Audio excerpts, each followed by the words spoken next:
The 2nd of November 2024. Orville was fully loaded for our trip to the Kruger National Park, where we would be picking up Jeff and Julie at the Kruger airport. Our first night was spent at the secluded Glen Shilling Caravan Park in Nottingham Road. The next night we parked overlooking the tranquil lake at Quarry Lodge in Dundee. Our third night was at Badplaats, where we spent some time enjoying the warm water pools. The fourth night was at Mullerline Golf Club in the Lowveld, where we had a delicious meal. The next day, on our way into Komatipoort, we passed 13 kilometers of parked coal trucks waiting to enter Mozambique. Then we saw Dr. Mel and went for lunch at the Tambourine restaurant before entering Kruger through the Crocodile Bridge gate and set up camp there. That evening we had an unexpected visitor. On Thursday the 7th of November we left the Crocodile Bridge and headed north for Lower Sabi, where we would be spending the next 3 nights. On the way we had a couple of nice sightings.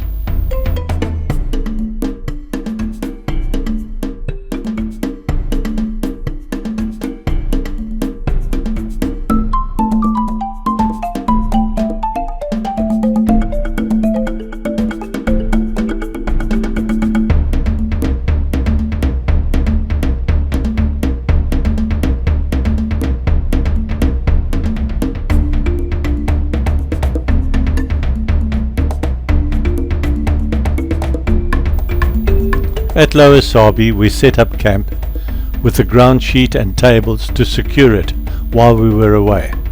Then we went for a game drive to Umkushlu picnic site.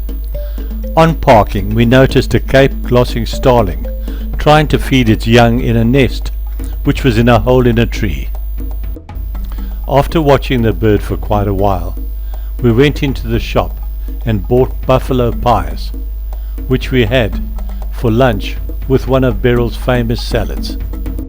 We then drove back to Lower Sabi rest camp, where I had an afternoon nap. The next morning we set off early, stopped at Umkushlu picnic site for breakfast, and drove to the Kruger airport to meet Jeff and Julie, who had travelled from the UK to holiday with us for 3 weeks.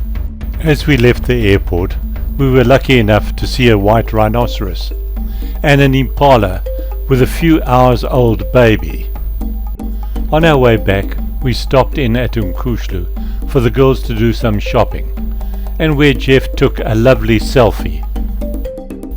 On our way back to Lower Sabi we were lucky enough to see 2 lionesses walking past and a herd of elephants crossing the road.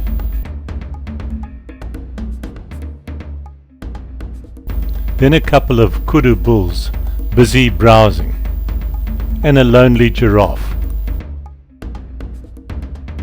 On arriving back at Lower Sabi, Jeff and Julie checked into a bungalow and we went back to camp. The next morning, Jeff and Julie went on a 3-hour guided game walk, and we all had breakfast together afterwards at Mug and Bean restaurant overlooking the Sabi River. Then we had a slow drive to Umdonlozi, where Beryl's late husband, Tone's ashes were scattered. We all spent a quiet moment in his memory, and I always thank him for giving me Beryl, fully trained. Back at Lower Sabi, we made a braai fire, and Jeff braaied our evening meal. On Sunday the 10th of November, we drove from Lower Sabi to Kruger, where we would be staying for the next 3 nights. Along the way we had a few nice sightings.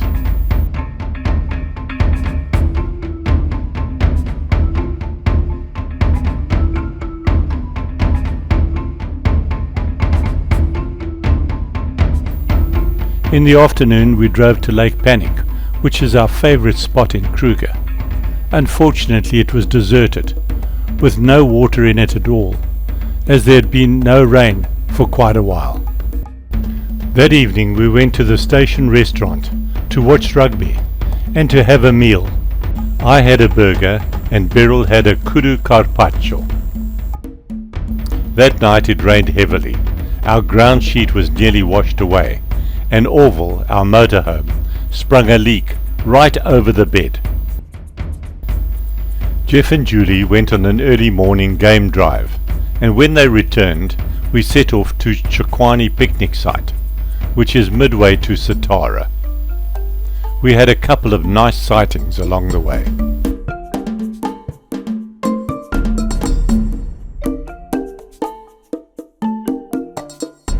We arrived at Tukwan in time for lunch. Afterwards, Jeff and Julie hugged a tree to reconnect with nature. On our way back to camp, we were lucky enough to see an endangered ground hornbill walking near the road. That evening, I had a plate of delicious garlic snails as a starter. On Wednesday, we left Skukuza and headed for Bergendal rest camp. On the way, we stopped in at Afzal picnic site for breakfast. The rest of the trip was relatively uneventful, and we ended the day sitting around the campfire and having a delicious braai. The next day, Thursday the 14th of November, we left the park through the Malalaan gate and drove the 150 kilometers to Badplaats Forever Resort, where we wasted no time in getting into the warm pools, and later a lovely braai.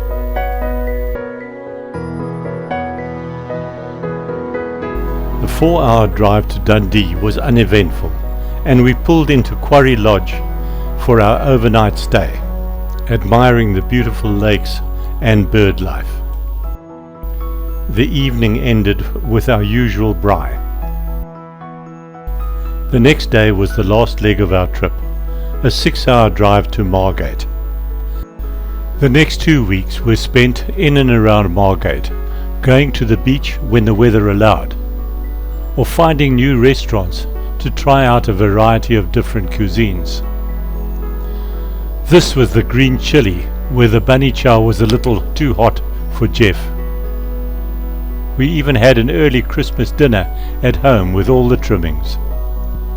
On Thursday the 28th of November, we took Jeff and Julie to King Shaka Airport in Durban for their trip back to the UK.